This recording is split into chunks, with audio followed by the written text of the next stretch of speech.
Qué bueno que nos acompaña el día de hoy. Es un gusto estar nuevamente con ustedes. La Coordinación de Universidad Abierta y Educación a Distancia, conjuntamente con el Programa Universitario del Medio Ambiente, le damos la más cordial de las bienvenidas a esta nueva serie. Esta serie que será y lleva como título Nuestro futuro común, recordando un informe que se escribiera hace 25 años y se presentara hace 20 años ante la Cumbre de la Tierra.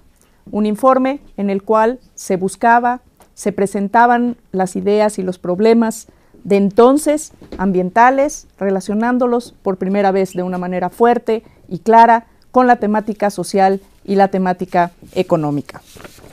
Le recordamos que puede usted participar con nosotros, puede usted no solo vernos, sino participar en este programa activamente. Llámenos al 5622-8718, 20 o 28, como aparecerán en sus pantallas, y escríbanos sus ideas, sus sugerencias, sus comentarios a infopuma@sid.unam.mx.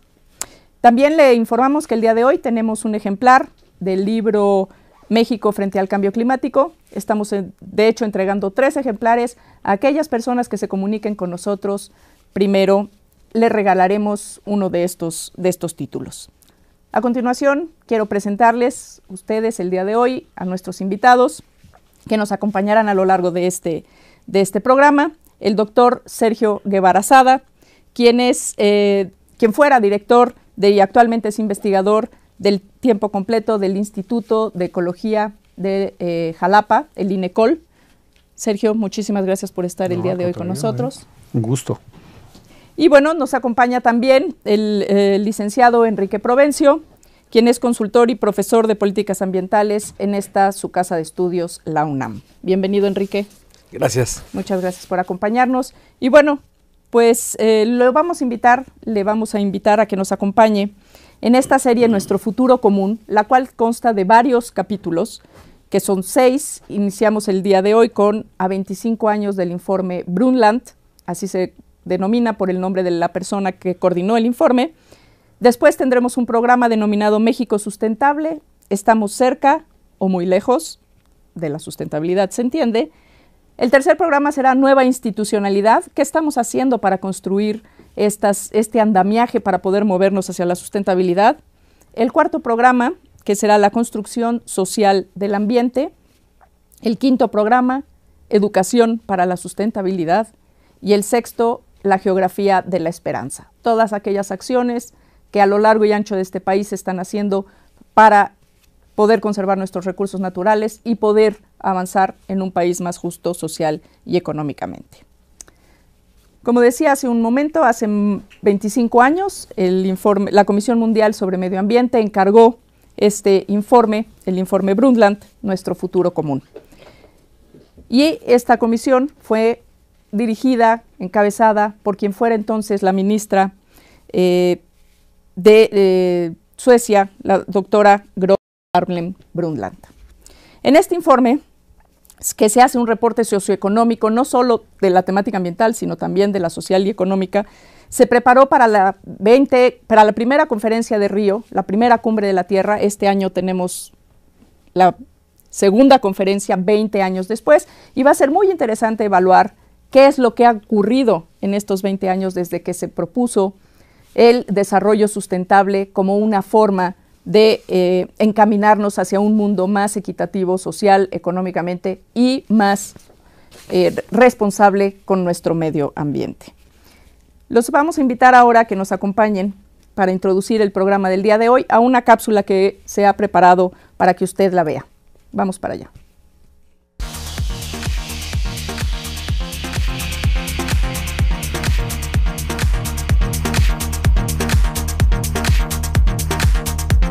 Entre los años 60 y 70 del siglo pasado, comenzó una mayor preocupación ante el evidente deterioro ambiental, la contaminación del aire, ríos y mares, la desaparición de especies, la deforestación, las hambrunas y la pobreza. La inquietud en torno a la presión que ejercemos sobre los ecosistemas comenzó a ser global. En ese clima, la ONU invitó a la primera ministra de Noruega, Gro Harlem Brundtland, a presidir la Comisión Mundial sobre Medio Ambiente y Desarrollo. Hace 25 años, dicha comisión presentó el informe denominado Nuestro Futuro Común, el cual definió al desarrollo sustentable como aquel que satisface las necesidades del presente sin comprometer la capacidad de las generaciones futuras de satisfacer sus propias necesidades. El documento reconoce que la problemática ambiental es un tema global surgido de la falta de desarrollo o por la búsqueda de ganancias a costa de la naturaleza y del bienestar de algunos grupos sociales. A su vez, la degradación ambiental reduce el potencial de las personas, las comunidades y las naciones. Considera que para resolver y prevenir problemas ambientales es necesario eliminar la inequidad social y coloca a la tecnología como herramienta central para evitar el deterioro ambiental. El informe Brundtland es un parteaguas en la percepción de los problemas ambientales, no solo gracias a su definición de sustentabilidad, sino al mostrar la relación entre desarrollo, contexto económico, social y medio ambiente. Nuestro Futuro Común subraya la necesidad mundial de apoyar la educación, el fortalecimiento de las instituciones y la promulgación de nuevas leyes para lograr un desarrollo sustentable basado en equilibrios entre la justicia social, la equidad económica y la conservación ecológica.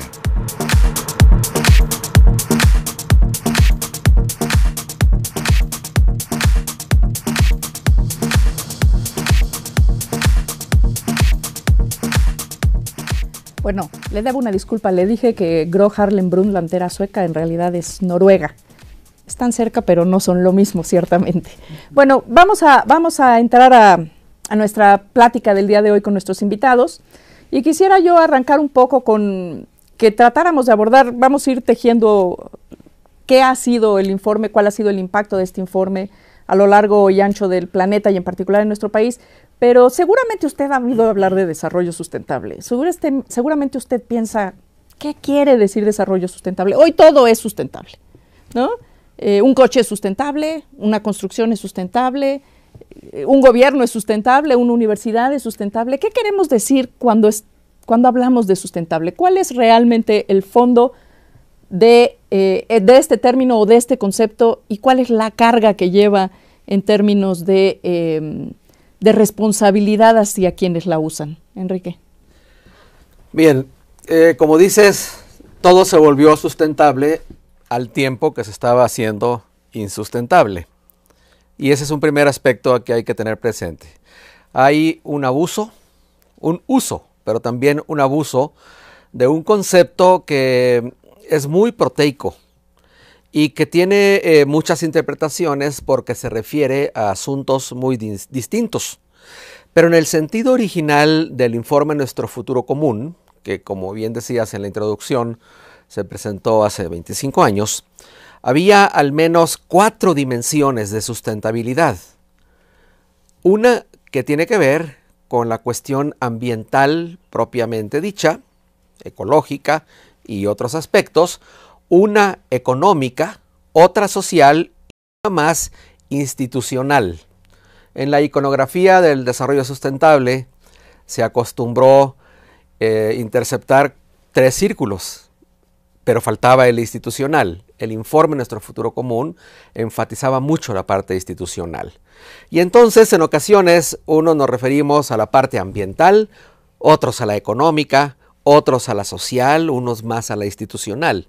Desarrollo sustentable, de entrada, se refiere al menos a esas 4 dimensiones para hacer funcionar adecuadamente un sistema humano que al tiempo que mantenga las bases ecológicas de su reproducción, sea equitativo socialmente, propicie un mayor bienestar en un contexto institucional de interacción humana que facilite todo lo demás.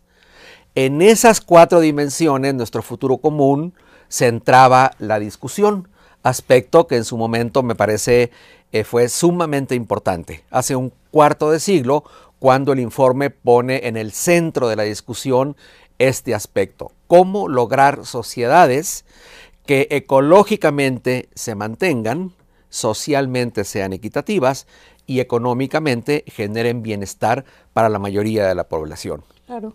Y es curioso porque el informe, al informe le precede otra cumbre en la que creo que tú estuviste, Sergio, en Estocolmo. Sí, eso justamente lo iba a mencionar.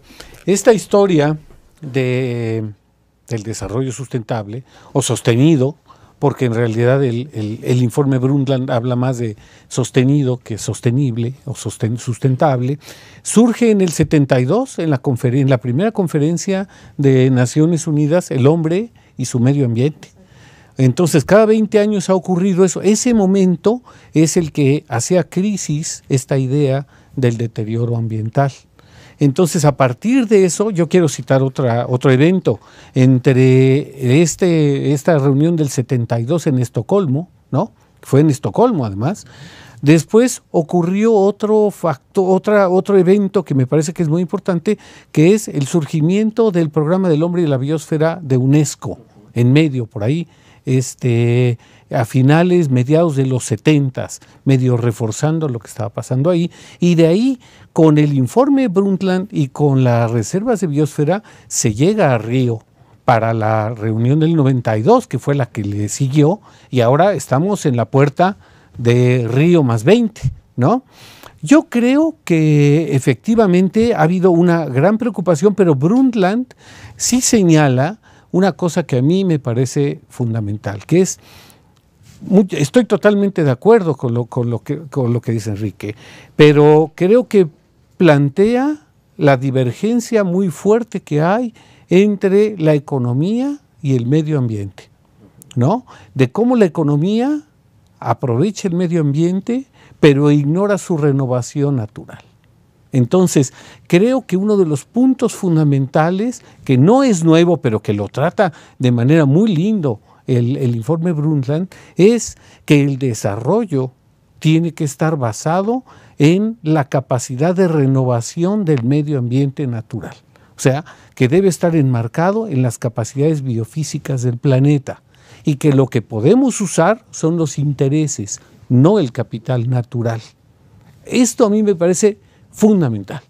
Y entonces la economía y la ecología, siguiendo las líneas que mencionaba Enrique, se unen, ¿no? Y son la unión fundamental, creo yo, del informe, y aderezados por la tecnología, ¿no? Y otra cosa muy importante es la institucionalidad. Y ahí quiero señalar también que en la institucionalidad queda volando el mal uso de los bienes comunes, ¿no? Señalan mucho la institución internacional como el motor para el buen manejo de los bienes comunes, atmósfera, océanos, aguas, ríos, bueno, una serie de cosas, suelos que han quedado totalmente volando.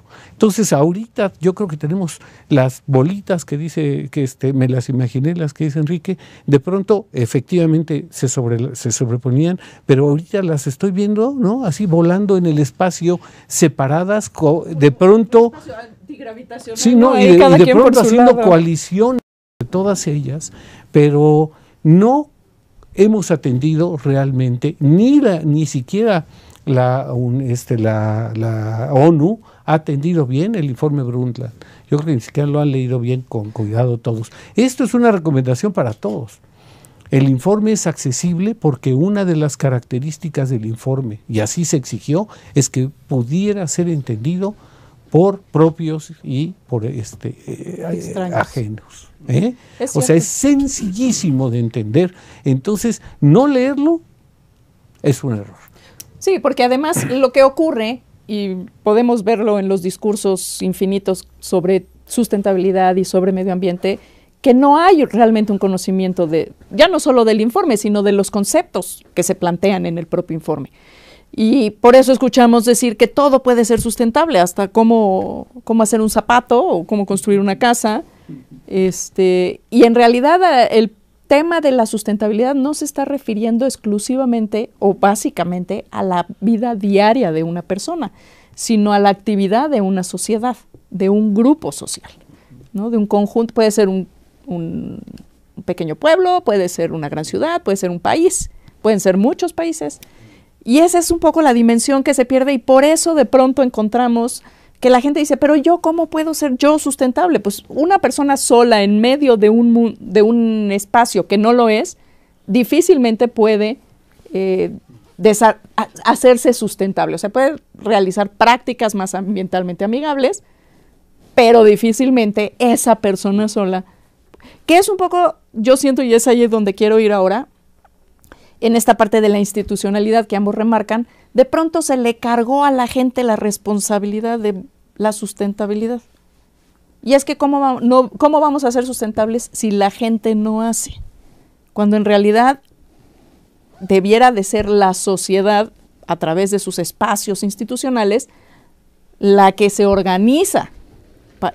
¿Cómo podríamos entrarle a esta parte que suena como más obvia, pero no es nada sencilla? Enrique. En efecto, hay que distinguir diferentes planos de la sustentabilidad. Pero en el sentido en el que el informe Brundtland planteaba el desarrollo sustentable, en México así se quedó la expresión. En el resto de los países de habla hispana se sigue diciendo desarrollo sostenible. Por cierto, en Francia adoptaron perdurable, en una idea muy bonita de durabilidad del desarrollo. Y ese sentido de un desarrollo que dure, que se sostenga en el tiempo, tiene como base el principio que el doctor Guevara mencionaba. Un desarrollo que, manteniendo sus capacidades naturales, permita que el bienestar que genera la sociedad no vaya minando, no vaya restando capacidades de reproducción y mantenimiento de los ecosistemas. Y esa, en efecto, Mireya, es una tarea de tales dimensiones que no solo requiere instituciones nacionales adecuadas, sino un sistema global de conjunto que haga factible un mecanismo de relaciones entre países que permitan que el uso de los recursos naturales y los servicios ambientales, concepto que casi no se usaba cuando surgió nuestro futuro común, puedan mantenerse en el tiempo. Y sobre todo, al hablar de qué espacios institucionales se requieren, nos estamos refiriendo a reglas. ¿Qué reglas colectivas, expresadas o no en las leyes? Porque también importan muchísimo. Las no escritas. Las no formales. ¿Qué reglas se requieren para que el uso de los recursos y los servicios ambientales se mantenga en el tiempo? Y la mayoría de esas reglas tienen que ver con la economía, con los criterios para aprovechar productivamente los recursos, de tal manera que el criterio de sustentabilidad sea también un criterio rector.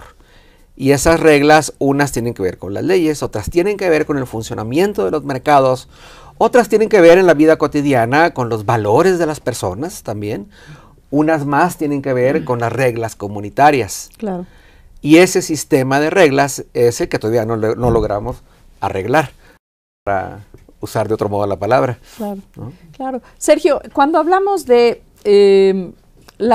utilizar o apropiarnos de los recursos naturales sin afectar el capital digamos, vivir de los intereses sin afectar al capital. Esto se asocia, y creo que es importante que pudiéramos abordar esa parte también, al tema de la capacidad de carga de esos ecosistemas. ¿Cuál es el límite entre el capital y el interés? ¿Cómo se puede reconocer ese límite? Y en este sentido, ¿cuál es la importancia de no pasar ese límite? Tú mencionabas el término o la idea de servicios ecosistémicos o de servicios ambientales, que es algo que está empezando a permear como esa parte del capital necesario para que los propios sistemas se mantengan.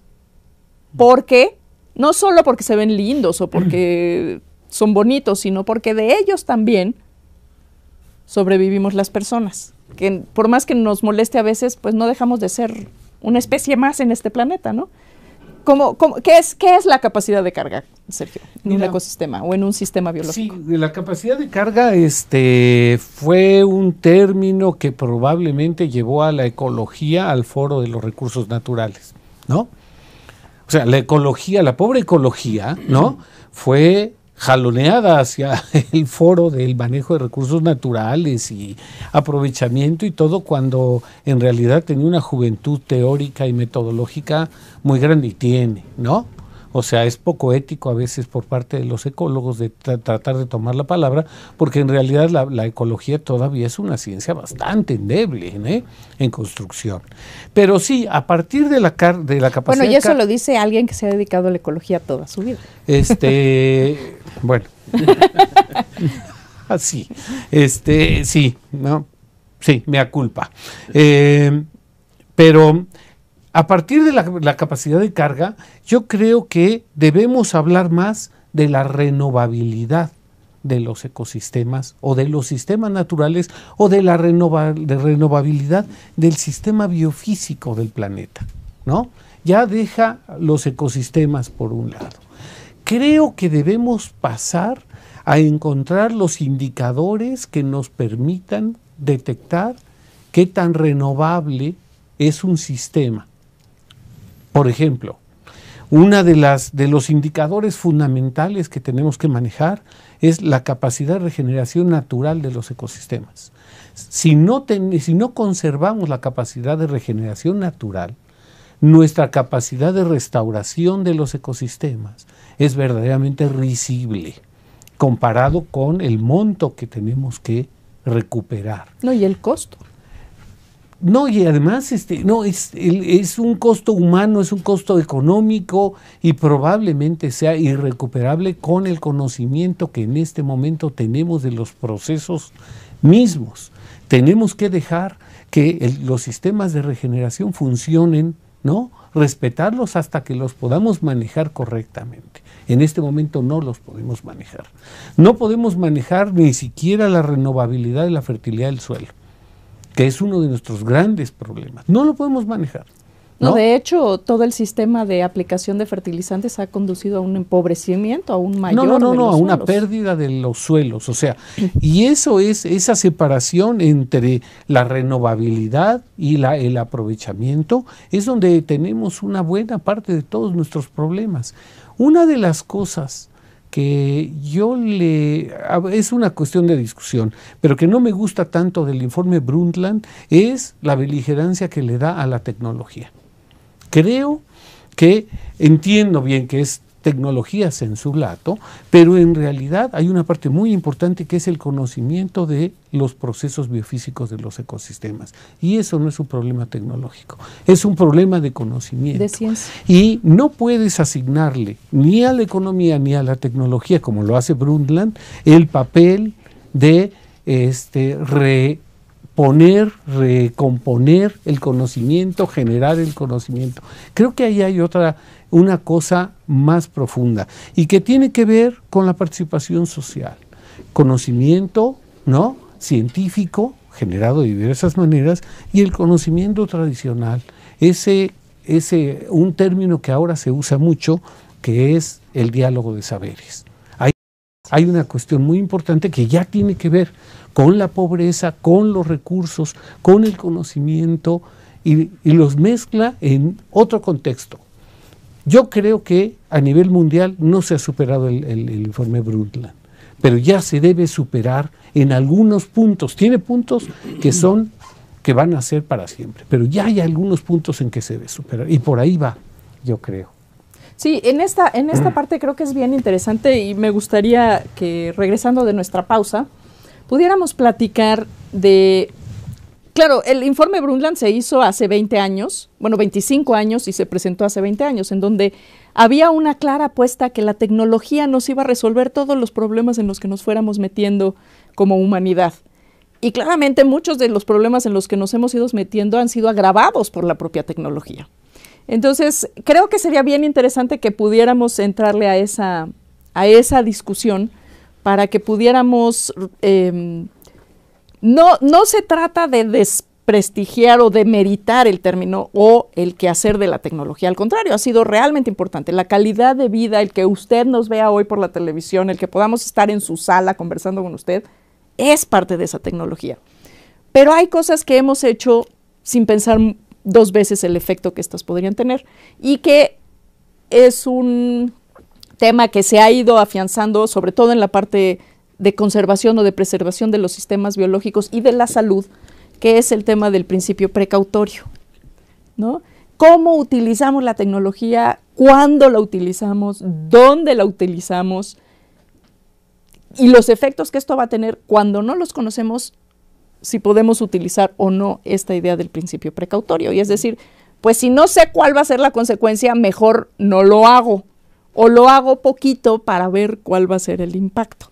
Y no me lanzo como el Borras a hacer proyectos tecnológicos, como por ejemplo, y hablando de tecnología, no solo estamos hablando de aparatos, instrumentos, estamos hablando de fertilizantes, de transgénicos, de pesticidas, de herbicidas, de un montón de cosas que se han ido utilizando a lo largo del tiempo y que han tenido efectos contrarios terriblemente graves. Incluso en el caso de los suelos, el uso de pesticidas y fertilizantes pues ha afectado severamente el potencial de los propios suelos que se pretendía enriquecer con el uso de estas tecnologías. Creo que esa parte puede ser muy interesante. Ahora que regresemos de nuestra pausa, no se vaya, platicamos con usted sobre nuestro futuro común.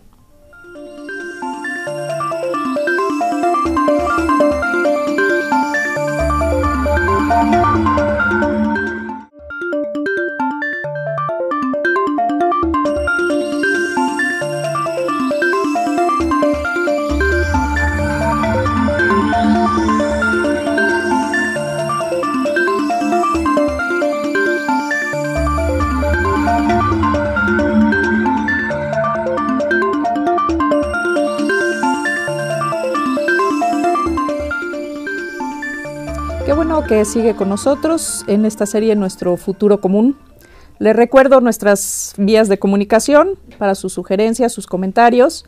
Y además le comento que ya se agotaron los 3 libros que habíamos puesto para sus llamadas. Y bueno, pues vamos a poner otros 3 libros para los que nos vuelvan a llamar o los que nos llamen por primera vez, para que se lo lleve usted. México frente al cambio climático. Nuestros teléfonos 5622-8718, 20 o 28 aparecen en su pantalla, o muy bien, también puede usted escribirnos al correo de infopuma@sid.unam.mx. Bueno, regresamos a nuestro tema. Estábamos por entrar al tema de principio precautorio, y después de esto vamos a platicar con usted de dónde estamos después de Brundtland. ¿Qué sí pasó, qué no pasó y qué debiera de pasar en adelante? Enrique, entrémosle al tema del principio precautorio y después nos vamos al tema de dónde andamos. De acuerdo, el principio precautorio fue un aspecto muy importante que en 1992, en la Cumbre de Río, quedó establecido en la Declaración de Río. Un documento muy preciso. El doctor Guevara decía hace unos momentos: hay que leer nuestro futuro común, debe conocerse. Y yo me iría un poco más atrás, debemos conocer al menos la Declaración de Río. Es un documento muy preciso de unas cuantas cuartillas, y uno de los puntos que destaca es el del principio precautorio, que en lo esencial quería y quiere decir que hay que tomar una decisión cuando haya certidumbre sobre los posibles efectos positivos y negativos, claro que ahí se enfatizan los negativos, para el estado del medio ambiente y las personas. Y esto era fundamental porque, como sabemos, mucho antes de la Cumbre de Río, algunas decisiones que no habían pasado suficientemente las evaluaciones de impacto ambiental, por cierto, es otro de los principios de la Declaración de Río, habían tenido efectos contraproducentes sobre el medio ambiente. Y el principio precautorio es uno de los aspectos que sigue siendo muy controvertido. En principio es positivo, sin duda, pero muchos lo combaten aduciendo que frena la innovación tecnológica y que impide la incorporación de procesos y productos a los sistemas productivos que podrían tener muchos beneficios y que el principio precautorio provoca la posposición de la adopción de esos aspectos. Sin embargo, como ya sabemos, hay impactos en la salud que se originaron por fórmulas, por moléculas, por tecnologías que en un principio tenían una evaluación insuficiente de los impactos en los ecosistemas y en la salud humana. Sí, digamos que a la luz de la historia suena cada vez más razonable el término o la idea de un principio precautorio, ¿no? Así es. Porque hay muchas otras formas de probar también los procesos sin necesariamente impactar de manera Ahora, si me permites, es interesante porque la aplicación del principio precautorio requiere mucha ciencia, requiere mucha tecnología, requiere procedimientos para saber evaluar anticipadamente los daños. Claro, y eso es también bien interesante porque muchos de estos procesos llevan detrás de ellos enorme conocimiento científico, pero también el conocimiento científico no solo para el desarrollo de los proyectos o de los procesos tecnológicos, sino para una adecuada implementación de los procesos tecnológicos, ¿no? Porque hoy, comentábamos rápidamente en la pausa, de pronto nos sale más caro el caldo que las albóndigas, ¿no? Por implementar procesos o proyectos que no han sido debidamente probados, pues estamos pagando costos muy grandes ambientales y de salud también en muchos casos, como es el caso de los pesticidas, ¿no? Bueno, vamos a entrar ahora a esta parte. ¿Dónde estamos? ¿Qué pasó después de Estocolmo, después de Brundtland, después de Río? Ha corrido mucha agua debajo del túnel y de pronto a las generaciones actuales les queda la sensación de, pero si estamos peor que antes. ¿Qué ha pasado? La situación ambiental, el tema de inequidad social, inequidad económica. En México, por ejemplo, por primera vez rebasamos la línea media o sea, hay más pobres que gente no pobre en el país. ¿Qué está pasando? Nuestros ecosistemas están cada vez más deteriorados. Algo no estamos haciendo bien. ¿Dónde estamos en ese punto, Sergio? Esa pregunta es fundamental. ¿Qué estamos haciendo mal? ¿No? ¿Qué es lo que estamos haciendo mal? Yo creo que sigue siendo vigente el informe Brundtland, sin duda alguna. Pero efectivamente hay otras cosas como las conclusiones de Río 92, que son muy importantes, ¿no? Y que ahora se van a retomar, ¿eh? O sea, todo eso va a entrar al caldero ahora de Río más 20. Yo creo que hay una cosa que también habría que mencionar. Efectivamente, hemos hecho y deshecho el capital natural, la base del desarrollo, vamos a decir, ¿no? Que aquí habría una discusión muy interesante en si la base del desarrollo es de base tecnológica o de base recursos naturales, biodiversidad, etcétera. Ahí hay una confrontación muy interesante entre los tecnólogos, sin ignorar, como tú lo citabas bien, que la tecnología es fundamental. No podemos, o sea, todo se transforma en tecnología, es una forma de aplicación a veces del conocimiento. Pero hay una cosa que debemos mencionar, que se hizo un esfuerzo muy interesante, que fue el análisis de los ecosistemas del milenio. Esto, que fue también una iniciativa de la ONU, ¿no? En el 2000, y que congregó a miles de investigadores del mundo, tanto en la preparación como en la revisión, de qué sabemos, cuál es el estado de los ecosistemas, qué sabemos realmente y qué no sabemos.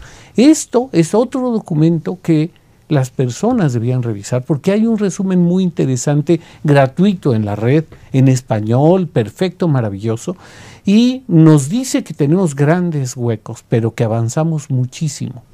Y les voy a decir que aquí la paradoja es que avanzamos destruyendo.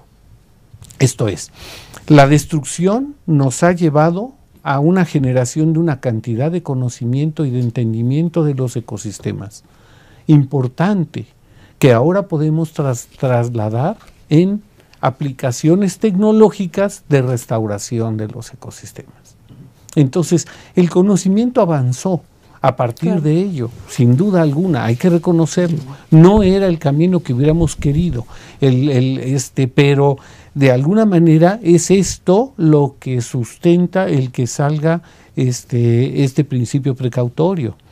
Sin embargo, la velocidad de cambio, que eso lo cita Brundtland, muy importante. Yo creo que Brundtland, su informe es para enfrentar el cambio. El cambio que está ocurriendo y el cambio que debería ocurrir. El cambio en el crecimiento, el cambio en el desarrollo, etc. Este cambio no lo hemos enfrentado de manera completamente de frente. O sea, yo tengo la impresión que mucho de lo que hemos estado discutiendo es sobre el equilibrio y la estaticidad de los ecosistemas, que en realidad, hago aquí un paréntesis, ya debíamos estar hablando más que de ecosistemas, debíamos estar hablando de paisajes, si queremos realmente encontrar un foro para la sociedad, para la economía y para el medio ambiente. Deberíamos más hablar de paisajes que de otra cosa. Pero bueno, de hecho, uno de nuestros grandes obstáculos, casi epistemológicos, para abordar este tipo de problemas es la estaticidad con la que lo hemos hecho. O sea, el miedo al cambio. Bueno, o sea, el miedo al cambio, el miedo... Y a los que no conoces, ¿no? Claro, pero el miedo al cambio. Fuerte. Brundtland dice, hay que crecer. Tiene que crecer la población y tiene que haber desarrollo. Es curiosísimo cuando ve uno eso diciendo, pero ¿cómo si el medio ambiente está tan mal? Claro, tiene que haber cambio, tiene que haber crecimiento, tiene que haber desarrollo.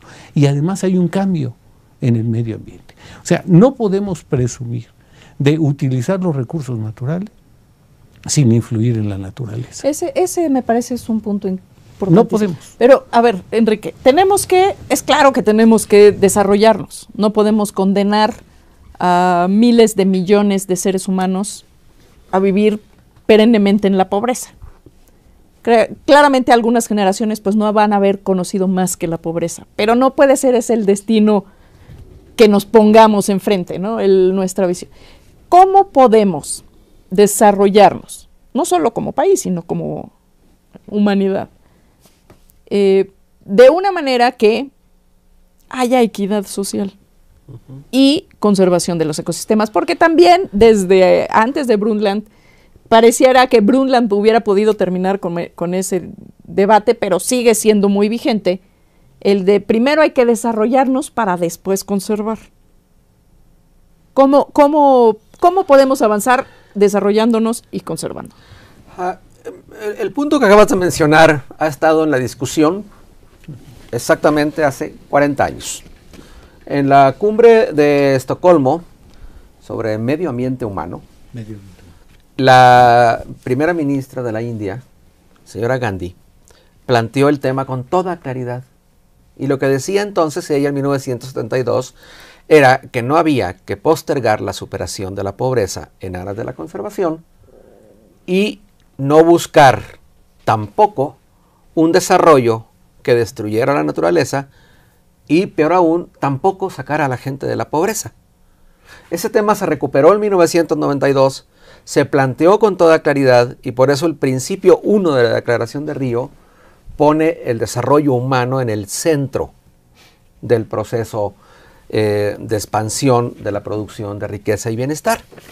Ha pasado el tiempo y uno de los aspectos centrales en el balance debe ser ese, que tanto hemos avanzado en ese sentido.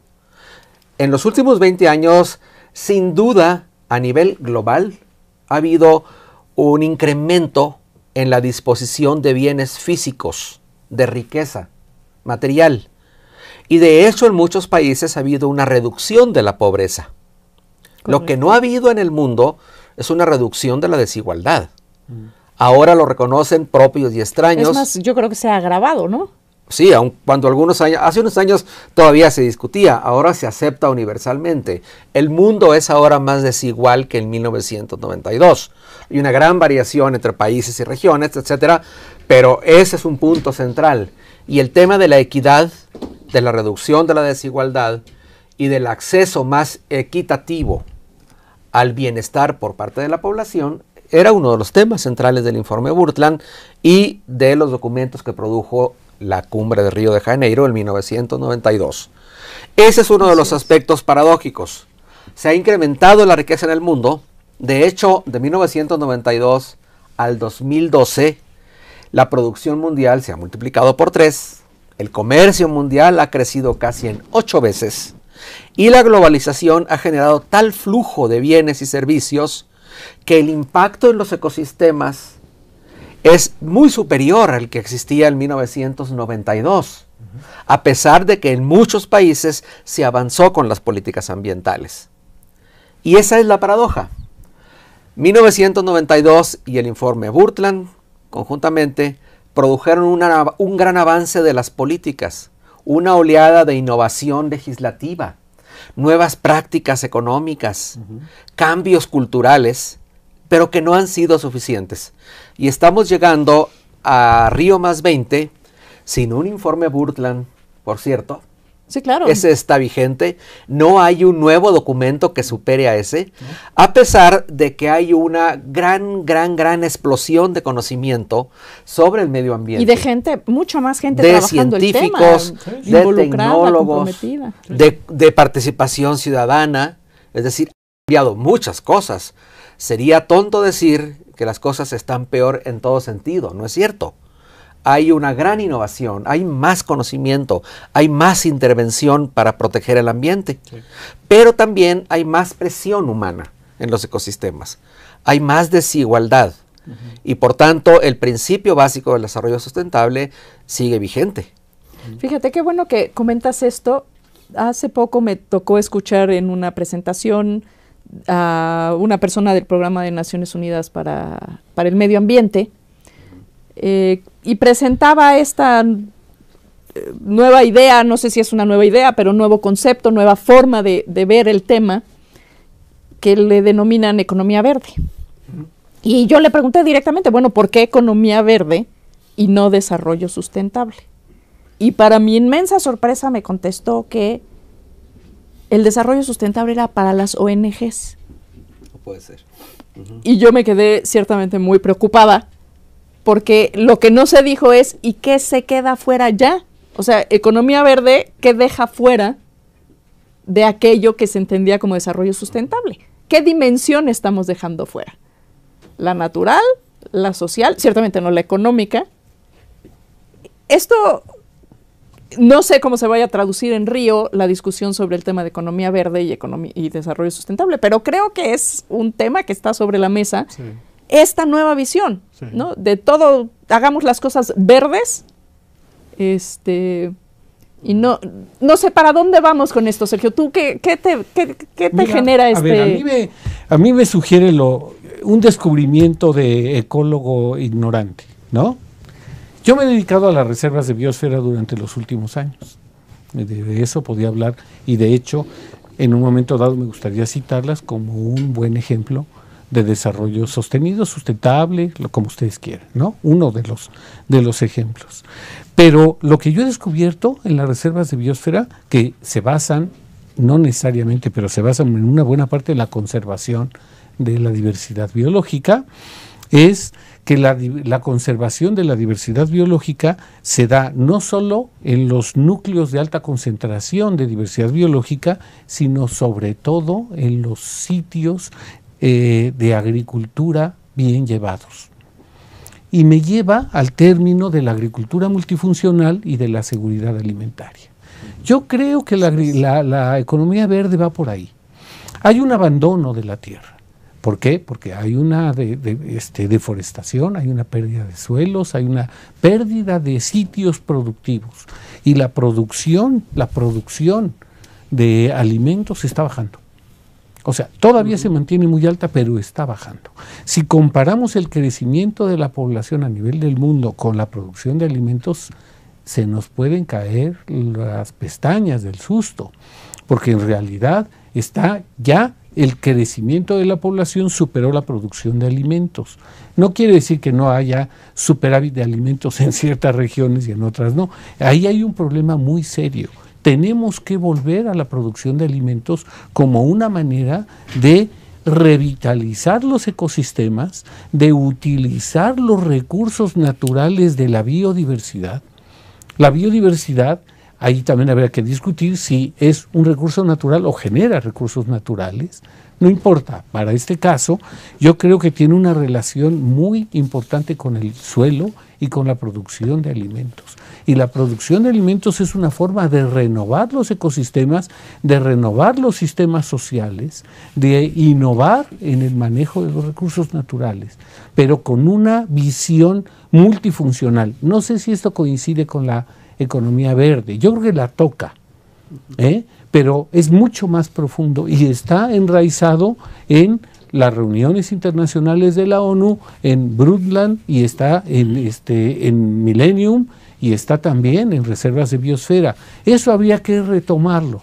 En México hay una desagrarización importantísima, por ejemplo. Me parece un tema importante, creo que vale la pena regresar a él porque pues finalmente ahí es donde están ocurriendo una enorme cantidad de procesos biológicos que estamos alterando.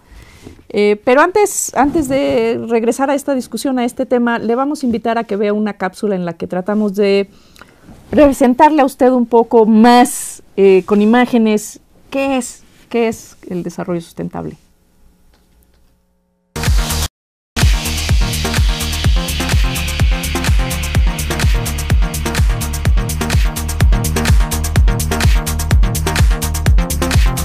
El desarrollo que coloca en primer término el crecimiento económico de corto plazo y deja de lado los efectos que éste tiene sobre los recursos naturales del planeta, ha ocasionado graves desigualdades entre países y regiones, disminuyendo las posibilidades de sobrevivencia de las generaciones presentes y futuras.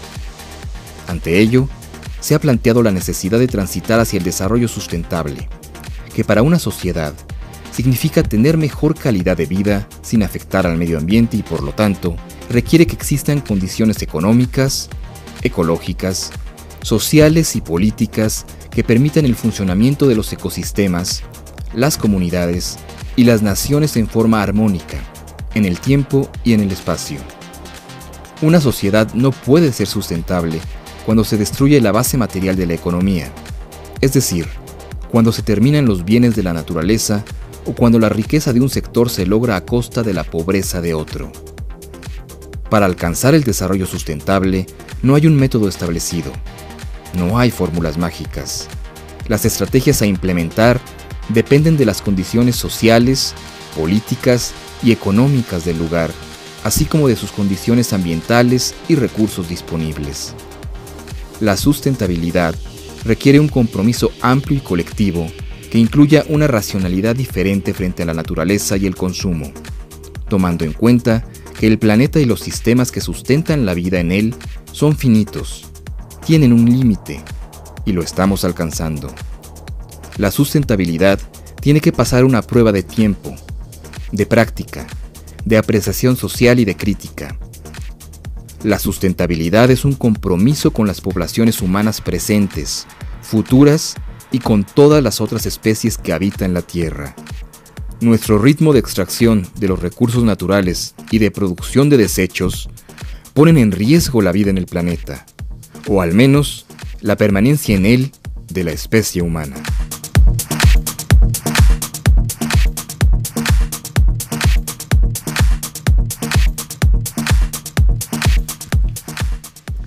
Bueno, pues qué bueno que nos sigue acompañando. Pues está interesante el tema, hemos ido derivando Y bueno, pues vamos llegando a uno de los grandes temas de nuestra actualidad, que es crisis alimentaria, y que tiene muchísimo que ver en cómo ocupamos nuestro territorio, cómo usamos el territorio y qué estamos sacando del territorio. Y el tema de la producción de alimentos pues es básico, porque bueno, de ahí depende la sobrevivencia de nosotros mismos como especie. Entonces, bueno, vamos a platicar con Enrique, ahora le vamos a preguntar cómo podemos ligar este tema de crisis alimentaria, crisis energética, que es también otro de los grandes temas de la humanidad actualmente, y cómo se liga esto con las posibilidades del desarrollo, hacia dónde podemos enfocar nuestro desarrollo. Es claro que hay diferentes niveles, desde lo local hasta lo internacional, pero difícilmente hoy podemos pensar en pequeñas comunidades sustentables y el resto del planeta no sustentable. ¿Cómo podemos avanzar como humanidad en estos temas y cómo podemos realmente entrarle? Es importante el dato. El octubre del año pasado llegamos a los 7,000 millones de habitantes. En el ascenso más veloz que ha tenido el crecimiento poblacional desde que la humanidad anda en dos patas por este planeta. Pero sí, parece ser que ya este mes finalmente logramos que la curva o la línea de ascenso empiece a acostarse. ¿Qué impacto puede tener eso también hacia el futuro? Y otro tema que también me gustaría que tocáramos es el tema del proceso de urbanización de la población mundial. Más del 50% de la población ya habita en zonas urbanas. ¿Qué impacto tiene esto en las posibilidades de un desarrollo sustentable? Bueno, has tocado tres temas en los que ha habido profundos cambios entre 1992 y 2012. En los años 90, sobre todo a principios, estábamos en una etapa en la que los precios de los alimentos estaban bajando y la producción todavía tenía una tendencia al alza. De hecho, en los años 90 no era un gran tema el de la crisis alimentaria. En 2012 es exactamente al revés. Precios al alza, de hecho desde 2006, sobre todo 2007, con una tendencia al decrecimiento de los rendimientos productivos de los productos agropecuarios, una intensa demanda por la producción de biocombustibles derivados de productos agrícolas, y todo eso pone en el centro de la discusión algo que nunca se fue en realidad, pero que sí estaba por ahí metido debajo de las camas, que es pues, la relación tan intensa entre crisis agrícola y crisis ambiental. Ese tema es crucial porque finalmente la producción agrícola sigue dependiendo de la riqueza biológica. Y a pesar de la industrialización de la producción agrícola y pecuaria, el futuro de la producción agrícola va a seguir dependiendo del suelo, del agua, de la diversidad de las semillas. Y esa es una de las grandes oportunidades de vincular en los hechos, desarrollo y ambiente, poniendo la atención en la producción de alimentos baratos, sanos y accesibles para la mayoría de la población, porque sigue habiendo mucha hambre en el mundo. Más de 1,000 millones de desnutridos y con riesgo de que crezcan. Segundo tema que también ha tenido grandes cambios es el de la energía. Hoy estamos en una transición energética muy lenta, donde finalmente ese paso hacia combustibles renovables sigue aportando una proporción muy baja de la oferta energética en el mundo.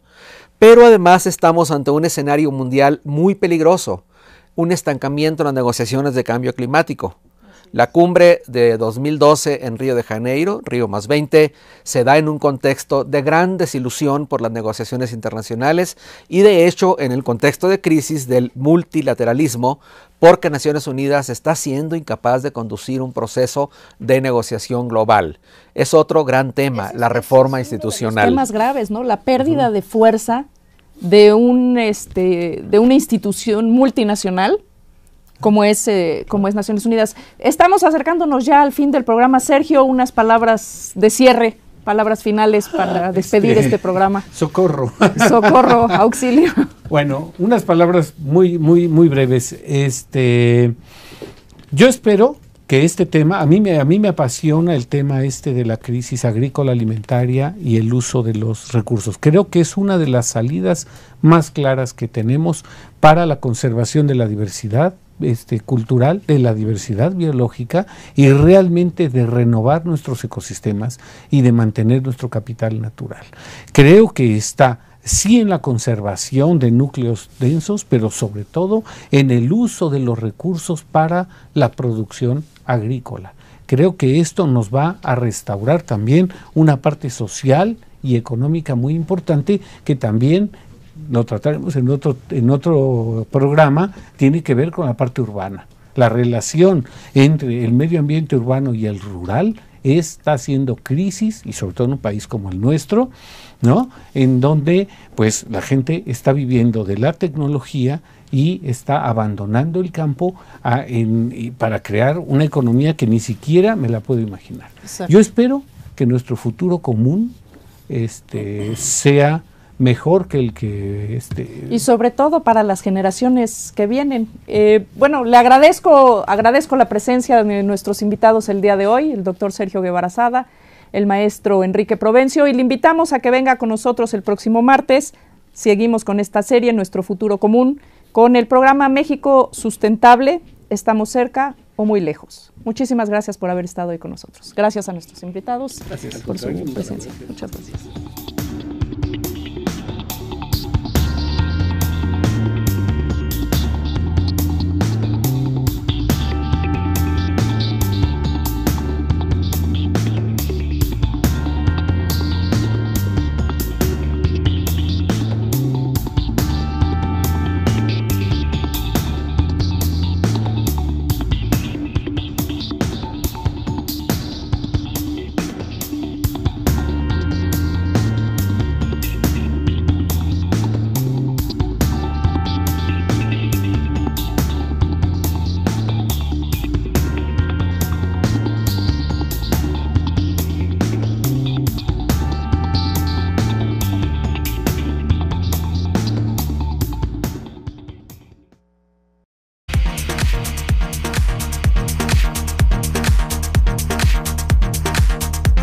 Entre los años 60 y 70 del siglo pasado, comenzó una mayor preocupación ante el evidente deterioro ambiental, la contaminación del aire, ríos y mares, la desaparición de especies, la deforestación, las hambrunas y la pobreza. La inquietud en torno a la presión que ejercemos sobre los ecosistemas comenzó a ser global. En ese clima, la ONU invitó a la primera ministra de Noruega, Gro Harlem Brundtland, a presidir la Comisión Mundial sobre Medio Ambiente y Desarrollo. Hace 25 años, dicha comisión presentó el informe denominado Nuestro Futuro Común, el cual definió al desarrollo sustentable como aquel que satisface las necesidades del presente sin comprometer la capacidad de las generaciones futuras de satisfacer sus propias necesidades. El documento reconoce que la problemática ambiental es un tema global surgido de la falta de desarrollo o por la búsqueda de ganancias a costa de la naturaleza y del bienestar de algunos grupos sociales. A su vez, la degradación ambiental reduce el potencial de las personas, las comunidades y las naciones. Considera que para resolver y prevenir problemas ambientales es necesario eliminar la inequidad social. Quien fuera director y actualmente es investigador del tiempo completo del Instituto de Ecología de Jalapa, el INECOL. Sergio, muchísimas gracias por estar el día de hoy con nosotros. Un gusto. Y bueno, nos acompaña también el licenciado Enrique Provencio, quien es consultor y profesor de políticas ambientales en su casa de estudios, la UNAM. Bienvenido, Enrique. Gracias. Muchas gracias por acompañarnos. Y bueno, pues le vamos a invitar a que nos acompañe en esta serie Nuestro Futuro Común, la cual consta de varios capítulos, que son 6. Iniciamos el día de hoy con a 25 años del informe Brundtland, así se denomina por el nombre de la persona que coordinó el informe. Después tendremos un programa denominado México Sustentable, ¿estamos cerca o muy lejos de la sustentabilidad, se entiende? El tercer programa será Nueva Institucionalidad, ¿qué estamos haciendo para construir este andamiaje para poder movernos hacia la sustentabilidad? El cuarto programa, que será la construcción social del ambiente. El quinto programa, educación para la sustentabilidad. Y el sexto, la geografía de la esperanza. Todas aquellas acciones que a lo largo y ancho de este país se están haciendo para poder cordial de las bienvenidas a esta nueva serie. Esta serie que será y lleva como título Nuestro futuro común, recordando un informe que se escribiera hace 25 años y se presentara hace 20 años ante la Cumbre de la Tierra. Un informe en el cual se buscaba, se presentaban las ideas y los problemas de entonces ambientales, relacionándolos por primera vez de una manera fuerte y clara con la temática social y la temática económica. Le recordamos que puede usted participar con nosotros, puede usted no solo vernos, sino participar en este programa activamente. Llámenos al 5622 8718, 20 o 28, como aparecerán en sus pantallas, y escríbanos sus ideas, sus sugerencias, sus comentarios a infopuma@sid.unam.mx. También le informamos que el día de hoy tenemos un ejemplar del libro México frente al cambio climático. Estamos, de hecho, entregando 3 ejemplares a aquellas personas que se comuniquen con nosotros. Primero, le regalaremos uno de estos títulos. A continuación, quiero presentarles ustedes el día de hoy a nuestros invitados que nos acompañarán a lo largo de este programa. El doctor Sergio Guevara Sala, conservar nuestros recursos naturales y poder avanzar en un país más justo, social y económicamente. Como decía hace un momento, hace 25 años, la Comisión Mundial sobre Medio Ambiente encargó este informe, el informe Brundtland, Nuestro futuro común. Y esta comisión fue dirigida, encabezada por quien fuera entonces la ministra de Suecia, la doctora Gro Harlem Brundtland. En este informe, que se hace un reporte socioeconómico, no solo de la temática ambiental, sino también de la social y económica, se preparó para la primera conferencia de Río, la primera cumbre de la Tierra. Este año tenemos la segunda conferencia 20 años después, y va a ser muy interesante evaluar qué es lo que ha ocurrido en estos 20 años desde que se propuso el desarrollo sustentable como una forma de encaminarnos hacia un mundo más equitativo, social, económicamente y más responsable con nuestro medio ambiente. Los vamos a invitar ahora a que nos acompañen para introducir el programa del día de hoy a una cápsula que se ha preparado para que usted la vea. Vamos para allá.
Qué bueno que nos acompaña el día de hoy. Es un gusto estar nuevamente con ustedes.